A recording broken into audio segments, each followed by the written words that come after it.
J'ai perdu toute ma trousse à maquillage et je dois tout racheter. Bonjour à toutes, j'espère que vous allez bien. Comme tous les mercredis et les dimanches, on se retrouve pour une nouvelle vidéo. Non, je n'ai pas perdu ma trousse à maquillage, c'était faux, c'est du fake. Mais aujourd'hui, je vais vous montrer les produits make-up que si jamais un jour ça m'arrive, ce que je n'espère pas du tout, je perdais ma trousse à maquillage, quels produits je rachèterai parce que je sais que c'est des bons produits, je sais qu'ils me vont. D'ailleurs, parenthèse, je me suis maquillée avec ces produits aujourd'hui. Comme ça, je vous montre en même temps que je vous parle l'application des produits pour que vous vous rendez compte ce qu'ils donnent. Alors avant de commencer, n'hésitez pas à vous abonner et sur ce, c'est parti. On va faire par ordre dans laquelle je me maquillerai pour présenter les produits. Donc déjà, il faut savoir que mon make-up, j'aime qu'il soit assez facile à faire, donc qu'il ne me prenne pas 40 ans. Donc ce make-up par exemple, je l'ai fait en 10 minutes. J'aime que mon make-up il soit glowy. Je suis pas très fan du make-up mat. Je mets pas de fond de teint, donc il n'y aura pas cette étape parce que personnellement je trouve que ça me va pas. J'en ai pas trouvé qui me conviennent. Donc la première étape, c'est que je vais appliquer une sorte de base, de primer, mais glowy. Et pour ça, mon chouchou, c'est le Lumic Lotion de chez L'Oréal. Alors, j'en ai deux. Comme vous voyez, si ça focus, j'en ai deux. Donc lui, c'est la teinte 902. Vous voyez, c'est une teinte très claire. Comme vous pouvez le voir, c'est le premier produit que j'ai appliqué. Donc c'est avec des sous-tons assez rosés, mais très discrets. Donc là, comme vous voyez, je l'ai mis sur vraiment les zones où je voulais que ce soit lumineuse. Mais parfois, je l'applique sur la totalité de mon visage. Ça dépend vraiment du look que je veux. Et celui-ci, donc c'est la teinte 903. C'est une teinte un tout petit peu plus foncée. Ça me fait penser, vous savez, même si je les ai jamais testées, mais ça me fait penser aux gouttes de Drunk Elephant. Vous voyez, c'est assez léger quand même. C'est vraiment super facile à appliquer. Ça rentre vraiment vite dans la peau et ça laisse cet effet un peu aller. Donc mélangez par exemple à votre crème hydratante et tout, c'est top. Quand vous voulez un peu un effet no make-up et que vous voulez avoir l'air un peu bronzé, franchement ce produit est vraiment bien. Pour être honnête avec vous, ces deux produits c'est la marque qui me les a envoyés, mais clairement dès que je les ai finis, je vais les racheter moi-même parce que j'ai vraiment trop kiffé les produits. La deuxième étape dans mon make-up, c'est l'anti-cerne. Alors avant je faisais le bronzer avant l'anti-cerne, mais maintenant j'ai changé. Je préfère faire d'abord l'anti-cerne, je trouve qu'on voit mieux le bronzer et j'ai l'air un peu plus bronzée du coup. Et pour ça, mon anti-cerne est l'indétrônable, c'est l'anti-cerne de chez NARS. Donc le radiant comme ça, je l'aime depuis des années. Alors moi, j'aime que mon anti-cerne soit assez couvrant. J'ai un autre anti-cerne de chez L'Oréal que j'aime beaucoup, mais ça c'est plus quand vous voyez, je veux la vibe un peu no make-up, make-up léger pour l'été. Quand je veux vraiment une base où j'ai mes cernes couvertes, parce que mes cernes, c'est vraiment quelque chose, mes poches aussi. J'utilise cet anti-cerne. Donc oui, c'est vrai qu'il est assez cher par rapport au L'Oréal par exemple. Moi qui en mets vraiment souvent, ça me dure entre 6 mois et 1 an, donc je trouve que ça va. Donc là par exemple, je l'estompe avec un Beauty Blender. Alors c'est vrai que je change, un coup c'est Beauty Blender, un coup c'est avec le pinceau. Là, comme on est un peu plus dans la vibe de l'été, je préfère l'effet du Beauty Blender. Si on avait été en hiver, j'aurais pris le pinceau, il y a beaucoup plus de couvrant, ça prend beaucoup moins de matière. Cet anti-cerne, comme je vous disais, ça fait des années que je l'ai et je pense que je l'ai racheté au moins 4 fois depuis que je l'ai testé. La troisième étape dans le make-up, du coup, ça va être le bronzer maintenant. Et un bronzer que j'adore, c'est le bronzer de chez Rare Beauty. Alors moi, je l'ai en quelle teinte ? Je l'ai en teinte Power Boost. J'ai un autre bronzer de chez NYX, mais celui-là, je l'aime beaucoup moins. Déjà, l'application est beaucoup plus dure. Là, vous voyez que je l'applique et il s'estompe super facilement comme du beurre, comme de la crème. C'est hyper rapide à faire et comme je vous disais, moi, un des objectifs dans mon make-up, c'est de pas passer 5 ans dans le make-up et surtout pas passer 5 ans à estomper les produits. Et celui de chez NYX que j'ai, c'est vrai qu'il est un peu plus compliqué à estomper et il est un peu plus foncé aussi. Donc du coup, ça fait moins cet effet naturel que je recherche dans le make-up. Ce bronzer, c'est sûr qu'il est plus cher du coup que le NYX, mais ça reste un très très bon produit je trouve. Et en plus, il y a énormément de produits parce que moi ça fait 1 an que je l'ai et regardez tout ce qui reste encore. Donc c'est quand même pas mal je trouve. Pour vraiment l'utiliser à chaque fois que je me make-up, la dernière étape dans tout ce qui est produit crème, ça va être du coup le blush maintenant. Et une de mes couleurs préférées pour le blush, c'est toutes les couleurs qui sont un peu rosé, rouge. Et pour ça, j'ai ce blush de chez Kiko. Franchement, je vous en parle tout le temps. C'est la teinte 06. Déjà, ce que j'aime dans ce blush, c'est que je l'estompe au doigt super facilement. Comme vous voyez, ça me prend 5 secondes à estomper avec mes doigts. C'est super rapide. C'est pas prise de tête. Quand vous êtes pressé le matin, c'est vraiment le produit qui est parfait. Parce que c'est un produit qui est aussi modulable. Donc, c'est pas comme par exemple les blushs Rare Beauty où vous mettez un petit point et vous allez avoir une grosse trace et ça va se déplacer. Non, pas du tout. Là, vous le mettez. Si vous en avez pas assez, vous en remettez par-dessus. Et au moins, vous n'avez pas de galère de make-up le matin. Vous vous retrouvez avec des joues de clown en vous disant comment je vais rattraper ça. Et comme vous voyez, moi, cette couleur, j'aime bien parce que ça fait cet effet un peu coup de soleil, un peu on a pris le soleil, ça fait aussi ressortir mes taches de rousseur, donc moi personnellement c'est pour ça que j'aime bien. Je trouve que de toute façon les blushs qui sont trop roses ne me vont pas au teint, donc c'est pour ça que j'en ai pas forcément. En plus l'avantage de ce produit c'est qu'il est vraiment pas cher et encore une fois il y en a énormément pour le prix quoi. Regardez tout ce qu'il y a, sachant que j'utilise vraiment très souvent. Sinon un autre de mes blushs qui celui-ci est beaucoup plus cher, c'est le blush de chez Tarte. Donc c'est pareil, une couleur, donc c'est la couleur Berry. Je vous la swatch juste ici. Donc vous voyez c'est un peu le même style de couleur, on est plus sur une sorte de vieux rose là. Et ce que j'aime beaucoup avec ce blush, c'est qu'il est irisé. Donc vraiment quand vous voulez encore une fois cet effet glowy, pas avoir à rajouter 40 étapes, encore une fois ici on est efficace, on va droit au but, on est flemmard. Donc ça fait highlighter, ça fait blush, tout ce que j'aime, un produit 2 en 1. Il s'estompe super facilement aussi et celui-là il est modulable. Le seul truc, le seul bémol que je pourrais lui faire à ce produit, c'est en termes de packaging, comme vous voyez il fuit. Donc c'est vrai que quand vous le rangez dans votre trousse à maquillage, faites attention parce que vous risquez d'en avoir un peu partout si vous le fermez mal. J'aime bien après son applicateur en bout comme ça, mais pareil comme vous pouvez le voir ça fuit assez de partout. Toujours pour garder ce côté glowy sur mon maquillage entre chaque étape de maquillage. Donc avant que je passe au produit poudre et une fois que j'ai fini les produits poudre, je mets du setting spray pour un peu raviver mon visage, genre le réhydrater etc. Pour ça j'utilise ce setting spray de chez Charlotte Tilbury que j'aime énormément. Alors celui-là il est assez cher c'est vrai, mais je trouve qu'il fait vraiment ce côté rafraîchissant, hydratant quand je le remets. Parce que c'est vrai que souvent avec les produits poudre ça a tendance à peut-être assécher certaines zones de votre visage. Et ça de suite c'est que ça me fait cet effet de je suis réhydratée, vous voyez.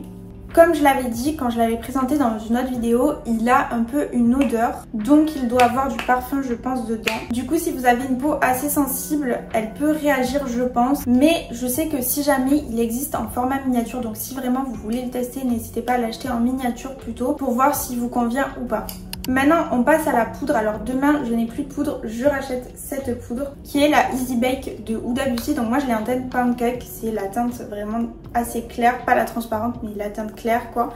Alors cette poudre comme vous le voyez j'en mets pas non plus 3 tonnes, je l'applique avec la houppette. Je préfère qu'avec un pinceau ou quoi que ce soit, je trouve que c'est plus précis. Après aussi le problème de cette poudre c'est qu'elle est quand même assez chère. Après il faut vous dire que moi je l'ai depuis très longtemps.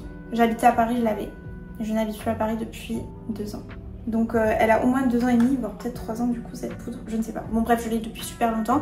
Bon, c'est vrai que comme vous voyez, j'en utilise pas 3 tonnes, donc c'est pour ça que je la finis pas très vite. Mais du coup, je trouve que c'est assez rentable pour le prix. Pour raviver de la couleur à mon visage, une de mes étapes favorites, du coup, c'est le bronzer, mais pas n'importe quel type de bronzer, c'est des bronzers avec des paillettes. Vous allez vous dire, tu forces avec tes paillettes, tu forces avec ton truc glowy, c'est bon, on a compris. Mais en fait, j'aime trop, donc voilà. Et pour ça, un de mes produits favoris, c'est ce bronzer. Alors le seul problème de ce bronzer, c'est que c'est une édition qui était limitée, qui était faite par Kiko. Mais en fait, je pense qu'ils en font plein. Et dans tous les cas, imaginons, je perds ce bronzer, je rachèterai un bronzer, on va dire similaire, pas forcément le même du coup. Mais je pense un de chez Kiko parce que j'aime beaucoup leurs produits. Ils sont pas très chers. Franchement, si vous commencez le maquillage, vous voulez débuter. Et quand vous débutez, mon conseil, c'est de pas mettre des 1000 et des 100 dans des produits make-up. Et mon deuxième conseil, si pareil vous commencez le make-up, c'est de pas vous casser la tête dans les étapes. Faites simple, débutez simplement. La pratique c'est ce qui vous fera réussir et trouver ce qui vous va le mieux à votre visage parce que vous pouvez suivre n'importe quel tuto, même un de mes tutos que vous voyez sur ma chaîne. Le make-up prendra pas forcément pareil sur vous parce qu'on n'aura pas la même forme de visage, parce qu'on n'a pas la même carnation, parce qu'on n'a pas les mêmes traits, etc. Moi j'ai appris à me maquiller parce que je faisais des galas de danse et du coup il fallait tester des nouveaux trucs et fallait se maquiller toute seule quoi. Et au début c'était ma mère qui me maquillait, puis après j'ai fait moi-même parce que ça m'intéressait. Et c'est en apprenant, vous verrez mon make-up de ces galas, vous auriez peur, vous vous diriez mais qu'est-ce que tu nous as fait. J'essaierai de retrouver une photo. Même des make-up d'il y a 5 ans, hein. Vous regardez mon make-up d'il y a 5 ans, même moi je regarde mon make-up d'il y a 5 ans, je me dis mais... quand je vous dis que j'étais fan des glows, j'étais fan de l'highlighter doré, j'en mettais sur mes pommettes là, vous voyez ici, mais j'en mettais pas un peu, j'en mettais 3 tonnes. Donc j'étais une boule à facettes.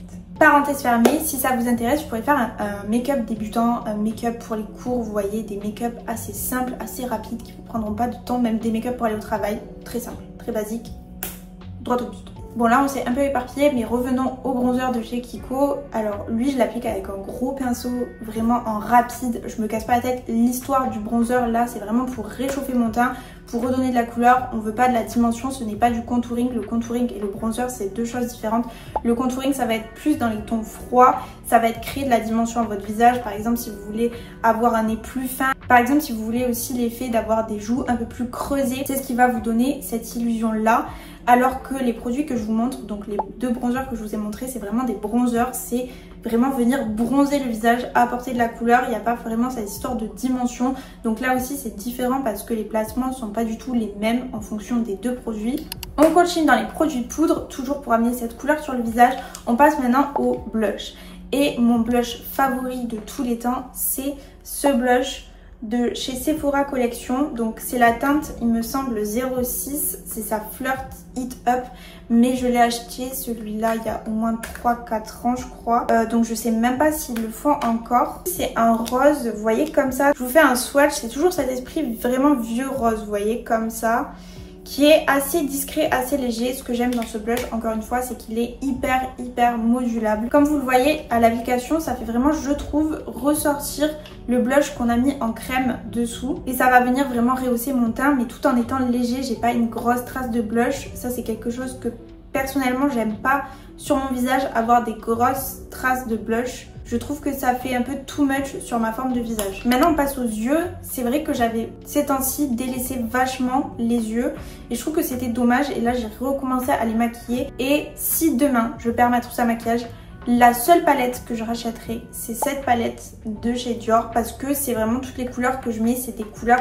qui sont assez neutres et que j'aime beaucoup. Alors peut-être que je rachèterai pas exactement la palette Dior parce que des palettes neutres comme ça vous en avez partout, mais c'est vrai que celle-ci je l'adore. Mais après vous voyez par exemple la couleur marron que j'ai utilisée là, on aurait très bien pu utiliser le bronzer, ça fait un produit 2 en 1. Et ça nous fait économiser de l'argent. Quelque chose que j'ai recommencé à faire aussi, qui était vraiment ma signature make-up d'il y a des années, c'est le liner. Donc là j'ai fait un liner marron, c'est quelque chose que j'aime beaucoup quand je veux un liner mais qui est assez discret. Et pour ça les meilleurs liners c'est ceux de chez Sephora Collection. Donc moi je suis de la team liner feutre parce que je trouve que c'est l'application la plus simple. Si vous voulez faire du liner, c'est hyper précis et c'est super simple d'application. Je trouve que c'est beaucoup plus simple que par exemple ceux en pot ou les liners liquides là, sinon vous savez que je trouve qu'ils sont un peu plus difficiles à utiliser. Et après j'en ai deux, donc j'ai un noir comme ça qui est un peu plus précis que les deux autres et un bleu. Alors celui-là j'aime beaucoup le mettre en été quand je veux vraiment de la couleur un peu sur mon make-up. Et quand j'ai un peu plus bronzé, ça ressort hyper bien. Je vous montre le résultat du liner parce que je l'ai fait hors caméra, vu que j'ai un peu raté cet œil. Mais du coup moi dans mon liner, comme vous voyez, je vais pas jusqu'au bout parce que encore une fois je trouve qu'à la forme de mon visage et de mes yeux ça va pas forcément. Mais vous peut-être que ça ira mieux si vous voyez, vous faites le coin avec un peu l'œil de chat là, le petit pic, ça peut être très joli aussi. Moi j'ai testé, ça ne me va pas. Et pareil, si vous débutez dans le make-up, que vous voulez faire du liner, il n'y aura qu'avec la pratique que vous allez y arriver. J'ai encore une fois mis des années et des années à trouver le liner qui me plaisait et que j'aime. Et maintenant, le liner, je le fais en 2 secondes. Top chrono. À force de m'être entraînée. Au début, je pouvais y passer 15 minutes dessus. Pour finir avec les yeux, on a évidemment le mascara. Et là, un des mascaras que je rachète, ça va être un mascara de chez L'Oréal. C'est le mascara Panorama. Donc comme vous voyez, moi je trouve qu'il me fait des cils de fou. Il est... Et juste avec une couche ça suffit, donc vraiment je trouve ça génial. Et l'avantage de ce mascara c'est qu'il est pas très cher aussi. Les mascaras L'Oréal de toute façon, si vous cherchez des bons mascaras, je vous les conseille à 100%. Il y a ceux de chez Maybelline aussi qui sont vraiment top. Alors j'aime beaucoup celui de chez Benefit aussi, il est toujours dans mon cœur. Mais c'est vrai que quitte à racheter un mascara, j'irai vers l'option moins chère pour économiser de l'argent tout simplement. Et enfin pour les lèvres, donc là le combo que j'ai mis c'est le crayon NYX en teinte Ever et un gloss transparent de chez Kiko. Mais de toute façon pour les crayons lèvres, je vous conseille les crayons de chez NYX. Donc moi j'ai ceux-là et j'en ai encore dans mes sacs. Donc vous voyez la teinte pour mes crayons lèvres c'est vraiment marron. Parce qu'encore une fois je trouve que le rose ça me va pas spécialement. Sauf quand c'est le printemps et l'été que j'ai envie d'avoir des lèvres un peu plus rosées. Mais sinon le reste de l'année, on va dire un combo lèvres de tous les jours, c'est ce combo lèvres. Celui-ci, c'est le crayon Ever, comme vous voyez. J'aime beaucoup sa couleur. Je ne saurais pas décrire, je suis trop nulle pour décrire les couleurs, décrire les choses en général. Mais je dirais que c'est un peu une teinte rosée qui tire vers le rouge. Après, j'ai celui-là que j'adore aussi, qui est comme ceci. Donc lui, c'est un peu plus rouge pour le coup. C'est la teinte Mahogany. Et ensuite, un de mes derniers préférés, c'est la teinte Coffee. Donc là, c'est vraiment marron quoi. Mais si vous voulez du nude, c'est parfait. L'avantage de ces crayons, c'est qu'ils s'appliquent super facilement et en plus, ils sont pas chers. Et ça, c'est tout ce qu'on aime. Et enfin, les meilleurs gloss que je peux vous conseiller, c'est les gloss de chez Kiko. Donc moi, j'en ai... Je vous disais, moi j'en ai pas mal. Donc mes préférés, c'est le transparent parce que vous pouvez faire n'importe quel combo lèvres avec. Et surtout, ils tiennent super longtemps pour leur prix. Ils sont tellement pas chers et ils tiennent super longtemps. Même si la Kiko, je vous vois. Voilà, mais si je sais pas, quelqu'un qui travaille à Kiko regarde cette vidéo, je trouve que vous avez abusé sur l'augmentation des prix des gloss. Ok, je n'ai pas le souvenir de payer si cher ces gloss avant. Mais du coup, un autre de mes préférés aussi, c'est celui-ci, c'est la teinte 03. Donc là, c'est un peu un rosé pêche. Et je sais pas si vous voyez, il y a des paillettes dedans. J'aime beaucoup les paillettes. Hein, vous avez compris maintenant. Donc voilà, c'était tout pour cette vidéo. J'espère qu'elle aura pu vous être un peu utile si vous cherchez des recommandations de produits make-up à acheter. C'est vrai qu'il y avait un peu de tous les budgets. Il y avait des produits assez chers, des produits un peu moins chers. Mais c'est vraiment des produits que j'adore, que pour la plupart j'ai testé depuis des années et qui ne m'ont jamais déçu. Et c'est vrai qu'en ce moment je deviens un peu plus difficile en make-up parce que j'essaye de pas avoir non plus 3 tonnes de make-up dans mes placards pour pas faire de la surconsommation. En tout cas, n'hésitez pas à me dire en commentaire quel est votre produit make-up préféré à vous, quel est votre essentiel dans votre routine. Et si cette vidéo vous a plu, n'oubliez pas de laisser un petit like et de vous abonner. Merci beaucoup d'avoir regardé. Commentez cet emoji si vous avez regardé jusqu'ici. Et moi, je vous fais des bisous et je vous dis à bientôt dans une prochaine vidéo.